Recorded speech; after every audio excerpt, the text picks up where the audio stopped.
আমাদের অনন্য স্টোরি সকল প্রকার পার্ট গল্প দেখতে আমাদের চ্যানেলটি সাবস্ক্রাইব করে পাশে থাকা বেল আইকনটিতে ক্লিক করে অল নোটিফিকেশন অন করে দিন। প্রাণ পাখি, তোমার সাথে এসব যে করেছে তাকে আমি কিছুতেই ছাড়ব না, কিছুতেই না। একবার শুধু তোমার সব মনে পড়ে যাক, তারপর ওই কালপ্রিটকে আমার হাত থেকে কেউ বাঁচাতে পারবে না। আমি তাকে এমন ভয়াবহ শাস্তি দেব যে সে নিজে আমার পা ধরে তার মৃত্যু কামনা করবে। আই প্রমিস ইউ জান পাখি। এসব ভাবতে ভাবতে আদিত্য নূরের হাত ধরে বেডের উপর মাথা রেখে ঘুমিয়ে পড়ল। ঘণ্টাখানিক পর নূর হঠাৎ অন্যদিকে ঘুরতে নিলে ওর হাতে টান পড়ল। নূর চোখ খুলে দেখল আদিত্য ওর হাত ধরে ঘুমিয়ে আছে। নূর অবাক হয়ে কতক্ষণ তাকিয়ে রইল, কিছু বলতে যেও বলতে পারল না নূর। আদিত্যের মুখের দিকে তাকিয়ে ওর খুব মায়া হলো। লোকটা যে ওকে পাগলের মতো ভালোবাসে সেটা কিছু হলেও ও বুঝতে পেরেছে। নূরও তাই কিছু না বলে আদিত্যের হাত ধরেই আবার ঘুমিয়ে পড়ল।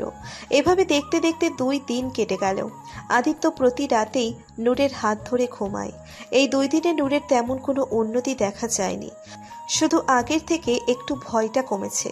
কিন্তু নূর এখনো তেমন কথা বলে না, সব সময় মনমরা হয়ে চুপচাপ নিচের রুমে বা ব্যালকনিতে বসে থাকে। সবার সাথে তেমন কোনো কথা বলে না। নূরকে এভাবে দেখে আদিত্যের খুব খারাপ লাগে। আদিত্য চায় নূরের আগের মতো আবার হাসি খুশি প্রাণচঞ্চল হয়ে উঠুক। নূরকে স্বাভাবিক করার জন্য নূরের বেশি করে কথা বলাটা জরুরি।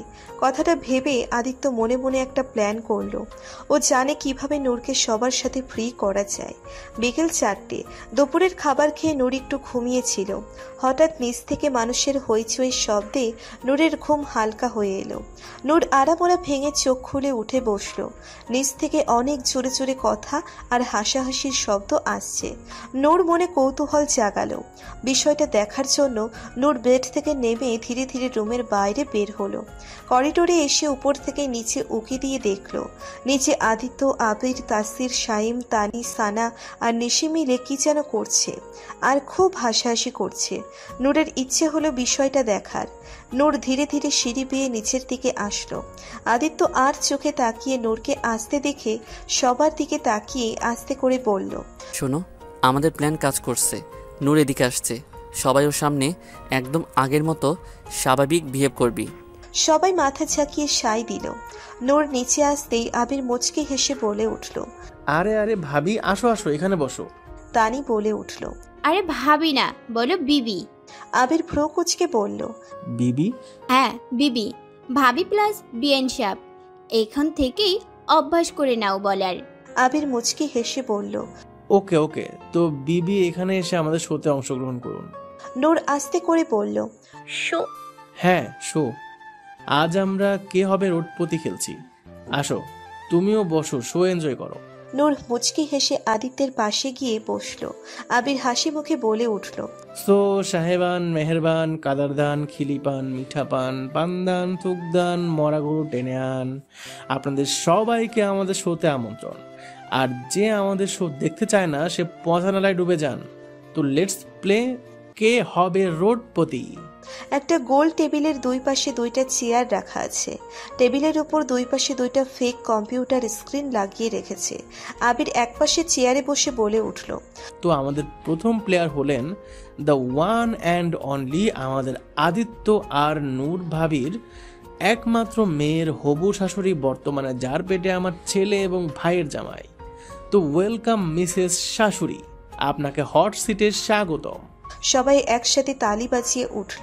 তানি সোফা থেকে উঠে দাঁড়িয়ে সেলিব্রিটিদের মতো সবার দিকে হাত নাড়িয়ে বলল, thank you thank you thank you so much, অনেক অনেক ধন্যবাদ। তানি যে চেয়ারে বসে বলে উঠল, অ্যাঙ্কারজি, আপনি তো বললেন এইটা নাকি হট সিট, কিন্তু এইটা তো একদম ঠান্ডা, মোটেও হট না। আবির বলে উঠল, চিন্তা করবেন না, আমরা সিটের নিচে চুলা জ্বালিয়ে দেব, তাহলেই দেখবেন একদম হট হয়ে যাবেন। তানি অ্যাটিটিউডের হাসি দিয়ে বলল, ও ধন্যবাদ ধন্যবাদ, you are so kind. Mention not ma'am. তো খেলা শুরু করা যাক। জি জি অবশ্যই। এসব দেখে ধীরে ধীরে নূরের ভালো লাগছে। ওদের কাজকর্ম এনজয় করছে ও। আবির বলে উঠল, খেলা শুরু করার আগে আপনাদের নিয়মটা বুঝিয়ে দেই। আপনাকে একটা করে প্রশ্ন করা হবে। প্রতিটি প্রশ্নের 4টে করে অপশন থাকবে। প্রশ্নের উত্তর দিতে পারলেও আপনি পাবেন মোটা অঙ্কের ধনরাশি, যা দিয়ে আপনার পরবর্তী 7 প্রজন্ম বসে বসে খেতে পারবে। আপনার সহযোগিতার জন্য 4টি লাইফ লাইন দেওয়া আছে। একটা অডিয়েন্স পোল, ফোন ও ফ্রেন্ড, T20 50-50 এবং এক্সপার্ট অ্যাডভার্টাইজ আছে। আবিরের পিছনে দুটো চেয়ারে নিশি আর শাইম এক্সপার্ট সেজে বসে আছে। নিশি মাথার উপর বড় একটা খোপা করে ভাব নিয়ে বসে আছে, আর শাইম বিশাল বড় সাইজের চশমা পরে বসে আছে। আবির হাত দিয়ে ইশারা করে ওদের দেখিয়ে বলল, আমাদের সাথে আজকে এক্সপার্টের ভূমিকায় আছে দ্য মোস্ট অচেনা, অজানা আর একদমই ফালতু এবং ভাঙার 2 জন লোক, যাদের নামটাও আমি বলতে চাই না, আপনারা নিজেরাই দেখে নিন। শাইম আর নিশি ভাব নিয়ে ধন্যবাদ বলল, যেন ওদের মাত্রই ওদের কত প্রশংসা করা হয়েছে। নূরের এসব দেখে অনেক মজা লাগছে। নূরকে এনজয় করতে দেখে আদিত্যেরও অনেক ভালো লাগছে। আবির বলে উঠল, তাহলে শুরু করা যাক। তো এই হলো আপনার প্রথম প্রশ্ন, কানা 10 পয়সার জন্য। আপনার কম্পিউটার স্ক্রিনে প্রশ্ন হলো, একটা গান আছে, ও টুনির মা তোমার টুনি কথা শোনে না। তো প্রশ্ন হলো, টুনি কেন কথা শোনে না? অপশন 1, টুনির কানে ময়লা জমেছে, তাইও শুনতে পাচ্ছে না। অপশন 2, টুনির কানে পচন ধরেছে, তাইও শুনতে পাচ্ছে না। অপশন 3, টুনি কানে হেডফোন লাগিয়ে রেখেছে, তাইও শুনতে পাচ্ছে না। অপশন 4, টুনির কান পরে হরতাল চলছে, তাইও শুনতে পাচ্ছে না। তানি গভীর চিন্তা ভাবনা করছে, যেন BCS পরীক্ষার প্রশ্ন জিজ্ঞেস করা হয়েছে। আবির বলে উঠল, আপনি চাইলে এক্সপার্ট অ্যাডভাইস নিতে পারেন। তো এক্সপার্টরা আপনারা কিছু বলতে চান এ ব্যাপারে? নিশি বিজ্ঞ জ্ঞানীবিদদের মতো বলে উঠল, হ্যাঁ অবশ্যই, আমার মনে হয় টুনি। নিশিকে মাঝখানে থামিয়ে দিয়ে শাইম বলে উঠল, আরে আপনার মনের কথা আপনার কাছে রাখুন, এটা অনেক ডিফিকাল্ট প্রশ্ন। আপনি এসবের কি জানেন আমাকে বলতে দিন। আমার হিসেবে টুনি। এবার নিশি শাইমকে থামিয়ে দিয়ে বলে উঠল, excuse me mister, how dare you? আপনি কি বলতে চান? হ্যাঁ, are you trying to say that I am a fool? Shaim তাচ্ছিল্যের সুরে বলে উঠল, এতে বলার কি আছে? আপনাকে দেখেই বোঝা যাচ্ছে আপনি আপনার মাথার উপর যে মাটির পাতিল বানিয়ে রেখেছেন সেটা আগেই সামলান, না হলে আপনি এটার নিচেই চাপা পড়ে মরে যাবেন। আপনি এক কাজ করুন, আপনার এই খোপায় প্রতিদিন পানি ঢালুন, দেখবেন একদিন আপনার খোপা বাচ্চা দিয়ে দিবে। হা হা হা হা। সে দাঁত কিড়মিড় করে শাইমের দিকে আঙ্গুল তুলে বলে উঠল, দেখুন মিস্টার, আপনি কিন্তু মানবাধিকার লঙ্ঘন করেছেন। আপনি নিজের চেহারা দেখেছেন? মুখের ওপর চশমা পরেছেন নাকি চশমার উপর মুখ লাগিয়েছেন তাই বোঝা যাচ্ছে না। আইসে আমার ওপর কমেন্ট করতে। আরে আপনাকে দেখে তো উগান্ডার গরিলাও নিজেকে হ্যান্ডসাম ভাববে। আর আপনার চেহারা দেখে বান্দরীরাও নিজেরে বিশ্ব সুন্দরী ভাববে। দেখুন আপনি কিন্তু লিমিট ছাড়িয়ে যাচ্ছেন। আয়নায় নিজের চেহারা দেখেছেন? পোকা ধরা পচা বেগুনের মতো মুখ আপনার। আমার চেহারা তাও দেখা যায়, আপনার মুখ দেখে তো আমার বমি এসে যাচ্ছে। আপনার মুখ তো ব্যান্ড হওয়া উচিত। এই মুখ নিয়ে কখনো বাইরে বের হবেন না, বাচ্চারা ভয় পেয়ে যাবে। আরে আপনার মুখ দেখে তো থু দিতে ইচ্ছে করছে। আর থু, আপনি থু, আমি তো ডাবল থু থু। আপনি থু। আপনি থু। নিশি আঙ্গুল তুলে রেগে আবারও কিছু বলতে যাবে, তখনই হঠাৎ নূর খিলখিল করে হেসে উঠল। 2 হাতে তালি বাজিয়ে বাজিয়ে হাসতে লাগলো। নূরকে হাসতে দেখে সবাই ওর দিকে তাকালো। সবাই মনে মনে অনেক খুশি, শেষমেশ ওদের প্ল্যান কাজ করেছে। নূরকে এভাবে মন খুলে হাসতে দেখে আদিত্যের মন প্রাণ জুড়িয়ে যাচ্ছে। এই হাসির জন্যই তো এত কিছু করেছি। আদিত্য মুচকি হেসে মুগ্ধ নয়নে তাকিয়ে আছে নূরের দিকে। এই হাসির জন্য ও সব কিছু করতে পারে। একটু পরে আবির তানির দিকে তাকিয়ে বলল, তাহলে বলুন আপনার সঠিক উত্তর কোনটি? তানি একটু চিন্তা করে বলল। আবির সিরিয়াস মুড নিয়ে বলল, আমার মনে হয় অপশন 4, টুনির কানপুরে হরতাল চলছে তাই ও শুনতে পাচ্ছে না। Are you sure? লক করে দেই? জি, লক করে দিন। তো অপশন 4 লক করা হলো। আপনার উত্তর? তানি টেনশনে নখ কামড়িয়ে বলল, আরে ভাই তাড়াতাড়ি বলুন না, টেনশনে আমার বাচ্চা বাইরে না চলে আসে। আবির হঠাৎ হাসি মুখ করে বলল, আপনার উত্তর সঠিক হয়েছে। আপনি জিতে গেছেন 10 পয়সার কানা কয়েন। তালিয়া! সবাই তালি বাজালো। তানি খুশিতে চিল্লিয়ে বলে উঠল, ইয়ে, আমি জিতে গেছি আমি। আবির একটা 10 পয়সার কানা কয়েন তানির হাতে দিয়ে বলল, এই নিন আপনার জিতে যাওয়া অ্যামাউন্ট। এই খুশির মুহূর্তে আপনার অনুভূতিটা জানান আমাদের। তানি খুশিতে গদগদ হয়ে বলল, জি অবশ্যই। আসলে কি বলবো ভেবে পাচ্ছি না। খুশিতে চোখে পানি চলে এসেছে আমার। ইতনি খুশি মুঝে আজকে নেহি মিলে। আমি আমার এই প্রাপ্তির জন্য ধন্যবাদ জানাতে চাই আমার মা বাবা, দাদা দাদি, দাদা দাদি, চাচা চাচি, ফুপা ফুপি, খালা খালু, নানা নানি, আমার প্রতিবেশী, আমার বাসার কাজের লোক মিনু, আরও। আবির তানির রেলগাড়ি থামিয়ে দিয়ে বলে উঠল, বাস ম্যাম, আমরা আপনার মনোভাব বুঝতে পেরেছি। আপনি এখন আপনার সিটে যেয়ে বসুন। জি ধন্যবাদ। কথাটি বলে তানি যে সোফায় বসলো। নূর এসব দেখে অনেক মজা পাচ্ছে আর হাসছেও অনেক। আর নূরকে দেখে আদিত্যের মন ভরে যাচ্ছে। আবির এবার বলে উঠল, তো আমরা এবার ডেকে নেব আমাদের নেক্সট প্লেয়ার, এবং আমাদের নেক্সট প্লেয়ার হলো মিস সানা। সানাও উঠে দাঁড়িয়ে সেলিব্রিটিদের মতো হাত নাড়িয়ে হেলে তুলে যে হট সিটে বসলো। আবির বলে উঠল, তো মিস সানা, আপনার প্রথম প্রশ্ন হলো 25 পয়সার জন্য। আপনার প্রশ্ন হলো, বিয়ের পরে আপনি আপনার স্বামীকে কোন কাজটা প্রথমে করাতে চাইবেন? অপশন 1, তাকে দিয়ে ঘর মোছাবেন। অপশন 2, তাকে দিয়ে কাপড় কাচাবেন। অপশন 3, তাকে দিয়ে থালা বাসন মাজাবেন। অপশন 4, তাকে দিয়ে আপনার পা টিপাবেন। আবিরের অপশনগুলো শুনে বেচারা তাসরির গলা শুকিয়ে আসছে। কি বলছে এসব আবিরের বাচ্চা? সানা গালে হাত দিয়ে গভীর চিন্তা করে বলল, এটা তো অনেক কঠিন প্রশ্ন। আমার তো ওইসব অপশন পছন্দ, আমিও তো এসবগুলোই করাতে চাই। সানার কথা শুনেই তাসরির বেচারার এবার অজ্ঞান হওয়ার উপক্রম। ওর চোখের সামনে ওর ভবিষ্যৎ ভেসে উঠল, যেখানে ও এসব কাজ করছে আর সানা বসে বসে ওর উপর হুকুম চালাচ্ছে।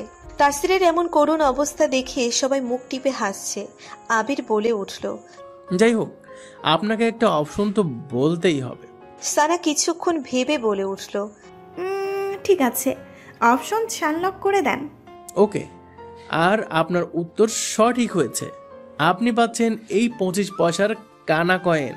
সানা খুশিতে গদগদ হয়ে বলল, ধন্যবাদ। এত টাকা আমি কোথায় রাখবো? ইনকাম ট্যাক্সওয়ালারা আবার ব্ল্যাক মানি রাখার অভিযোগে আমার পাশেই রেট না দিয়ে দেয়। আবির বলে উঠল, ঠিক আছে, এখন আপনার দ্বিতীয় প্রশ্ন আসছে কানা 50 পয়সার জন্য। একটা গান আছে, চুমকি চলেছে একা পথে। তো প্রশ্ন হলো, চুমকি একা কোথায় যাচ্ছে? অপশন 1, চুমকির অনেক জোরে বাথরুম এসেছে, তাই ও তাড়াতাড়ি বাথরুমে যাচ্ছে। অপশন 2, চুমকি রিলিফের চাল নেওয়ার লাইন দাঁড়ানোর জন্য তাড়াতাড়ি যাচ্ছে।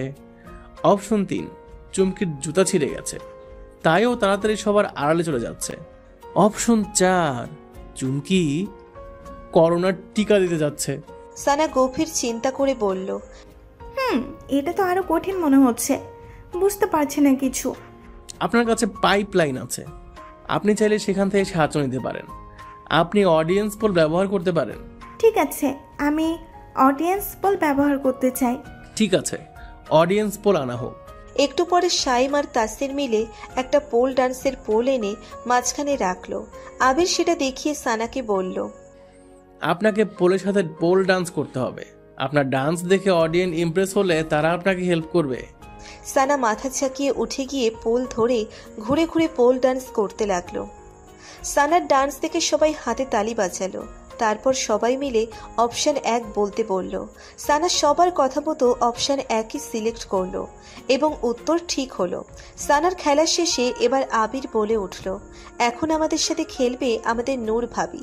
সবাই তালি বাজিয়ে তাকে স্বাগতম করো। নূর চমকে উঠে বলল, আমি? আদিত্য নূরের দিকে তাকিয়ে মুচকি হেসে বলল, হ্যাঁ তুমি যাবে ওখানে, দেখবে অনেক মজা লাগবে। নূর কিছুক্ষণ ভেবে মুচকি হেসে মাথা ঝাঁকিয়ে সাই জানালো। তারপর আস্তে করে উঠে গিয়ে হট সিটে বসলো।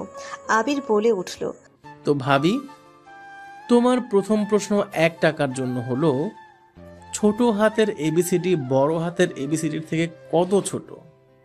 অপশন 1, 1 বছরের ছোট। অপশন 2, 2 বছরের ছোট। অপশন 3, 3 বছরের ছোট। অপশন 4, 7 মাসের ছোট। আবিরের প্রশ্ন শুনে নূর ফিক করে হেসে দিল। তারপর একটু সবার মতো গভীর ভাব ধরে বলল, আমার মনে হয় অপশন 1 বছরের ছোট। আবির হাতে তালি দিয়ে বলল, अरे वाह वाह भाभी जी, कमाल हो गया, ধোতি ফার কে রুমাল हो गया। আপনি তো জিতে গেছেন এবং আপনি আজকে সবচেয়ে বেশি ধনরাশি জিতেছেন, পুরো 1 টাকা। নূর খুশি হয়ে লাফিয়ে উঠে বাচ্চাদের মতো হাতে তালি দিয়ে বলল, সত্যি? ইয়ে! নূরকে এভাবে খুশি হতে দেখে আদিত্যের মনটা শান্তি পাচ্ছে। ওর চেষ্টা সফল হয়েছে। নূর সবার সাথে ফ্রি হওয়া শুরু করেছে। আবির আবার বলে উঠল, তো এবার 1 টাকা 25 পয়সার জন্য আপনার দ্বিতীয় প্রশ্ন হলো, ফলের রাজা আম শুধু গরমের সময়ই কেন আসে, শীতের সময় কেন আসে না? অপশন 1, আমের শীতের কাপড় নেই তাই শীতে সে আসে না। অপশন 2, শীতে আমের সর্দি লেগে যায় তাইও শীতে আসে না। অপশন 3, শীতে আমের স্কিন খারাপ হয়ে যায় তাইও শীতে আসে না। অপশন 4, আমের ইচ্ছা, ও যখন খুশি তখন আসবে, এতে আমার বাপের কি? নূর একটু ভেবে বলল, অপশন 4। আবির আবারও তালি বাজিয়ে বলে উঠল, ওয়াও হাবিজি ওয়াও, আপনি আবারও জিতে গেছেন। নূর আবারও খুশি হয়ে গেল। এভাবে আরও কিছুক্ষণ খেলা চলতে থাকলো। নূর ধীরে ধীরে সবার সাথে মিশে আনন্দ করতে লাগলো। আদিত্যের অনেক ভালো লাগছে এসব দেখে। সবাই একসাথে আনন্দ ফুর্তি করছে। হঠাৎ নূরের কেমন যেন লাগতে শুরু করলো। হঠাৎ মনে হলো এমন কিছু ও আগেও অনেক করেছে। ওর চোখের সামনে কেমন আবছা আবছা স্মৃতি ভাসতে লাগলো, তবে ঠিক করে কিছু দেখা যাচ্ছে না। হঠাৎ নূরের মাথা কেমন যেন চক্কর দিয়ে উঠল। মাথা ব্যথা শুরু হয়ে গেল। নূর 2 হাতে নিচের মাথা চেপে ধরল। আদিত্য এটা দেখে প্রচুর ভয় পেয়ে গেল। দৌড়ে এসে নূরকে ধরে বলল, কি হয়েছে প্রাণ পাখি? শরীর খারাপ লাগছে? মাথা ব্যথা করছে?